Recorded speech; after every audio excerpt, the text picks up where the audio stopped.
In the Pacific Ocean, there is an unknown community of human beings that have dwelled there for hundreds of years. Recently, scientists went on an expedition to try to discover what new life forms exist in the Pacific region. Now, as they were heading down, they came across what seems to be an ice barrier. They had to come back up and get new tools. What they were able to do, however, was drill a tiny, tiny hole that they used to send a camera and a microphone through.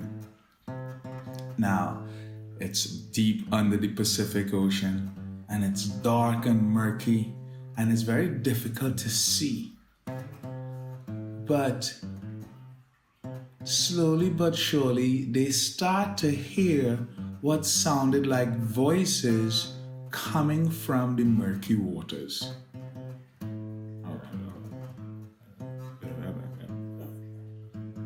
So, with the equipment, they started to get the best scientists in the world to try to decipher what was going down under this ice wall under the Pacific Ocean.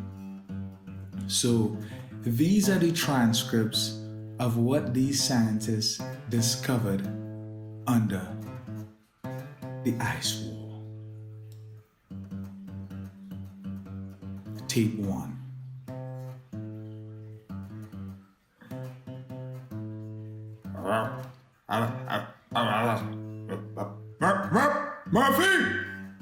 Murphy, good morning, sir. Time to wake up. It's school time, Murph. Huh? Coming, Ma. Coming. Sounds like a family. A young family with a young boy by the name of Murphy. They seem to be speaking English. Murphy gets up and he starts getting ready for school. He gets his bag ready. He doesn't have to take a shower. They're deep in the waters. There was no visual of what this situation looked like, but they could hear enough to determine the progression of the day. So Murphy got ready for school and he started to wait for the bus. Hey Murph! He heard his friend young Selinsky calling him. That's his neighbor, one of his best friends that he grew up with. Murphy grew up with two friends on either sides of him. One of them was Selinsky and the other one's name was Skiffles. Skiffles had a knee problem and he didn't walk too balanced, and he could always hear him coming. There was a little shuffling noise with some bubbles that you could hear. So he heard Selinsky call him his name, and Selinsky pulled up and he had this box in his hand. So he said, "Hey, what's up, Murph?" Murph was like, "Selins? Yeah, we're good to see you, man. Where's Skiffles?" I don't... Yeah, he's gonna be here soon. Anyway, I got a surprise for you, Murph. We gotta wait for Skiffles to get here so we can have a look. Okay, so in the meantime, what's that noise we've been hearing all night? Yeah. I've been hearing some whining. Hey, here comes Skiffles. Skiffles, what's up, sir? How you doing? Good morning. So anyway, Skiff, before the bus comes, we have a new discovery. So young Selinsky with Murph and Skiffles looking over his shoulder opens the box. In the box is what looks like a device. Okay? Now remember, this is a society of creatures living under the Pacific Ocean. Their whole concept of interaction with their environment is much more natural. So the tool to them is an obvious foreign object from the humans. Now they have heard of the humans and their legends, and they've heard of the type of tools they use and what they might look like and their vehicles. But this is the first time in their recent lifetimes that someone has found an artifact. So that day, the three boys decided that they are going to investigate. Now, Skiffles put it together that this little piece of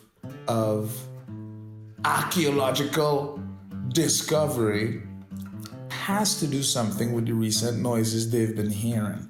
Now Murphy tries to speak up. Guys, we should take this to, yes, we should definitely take this and try to find out where it comes from. Selinsky said, interrupting Murph. So that lunchtime, the boys skip school and they start to make their way towards where the noises were coming from. So they have their little box with their little gadget, they got their lunch, and they got their peanut butter. That's used for something different under the Pacific Ocean. But these boys need it for energy. It's used differently. Actually, what they do is they put it on the soles of their feet, and that's how they get sustenance in a particular way down there. It's weird out here. So anyway, the guys are making their way to the outskirts of their community, and young Murph is trying to tell them, "Hey, guys, I think we should turn. Yeah, we gotta keep going. We gotta keep going." Suddenly, Selinsky's words were cut short by a loud crash that was coming from all around them. It seems like the earth beneath them were shaking and about to explode. But it was just the glass barrier breaking as the humans have finally made their way all the way through. And all the boys could do is just look in shock as some immense machine just started scooping everything up. It was too late for them to turn around. Too late. The boys ended up in a makeshift make-believe muscle mover. They were not merry at all. And Murphy managed to wriggle his way through a small opening in one of the devices and managed to escape and was separated from his friends instantly. Now, the place that he found himself in was completely white. It seemed like it was surrounded by light everywhere. Three gentlemen approached the area that Murphy was in, and apparently they spoke the same language. "Hello. We are the gentleman humans, and we are here to investigate your ecosystem. Do you have a name, Mr. Creature?" Murphy looked up and said, "Yes, my name is Lieutenant Murphy Smoogendorf." Strange, wasn't it? It seemed like Murphy's mumbling was not a cause for concern at all. What happened was he lived close to the previous explorers that came looking for new life, and as a young boy, he picked up on the language. He picked up on the little variation. So while he mumbled in his own community, his mumbling was an advanced development in his own right. And now that the humans were upon his community, he was able to express a level of intelligence, a level of understanding, a level of humanity, which ultimately saved his whole race.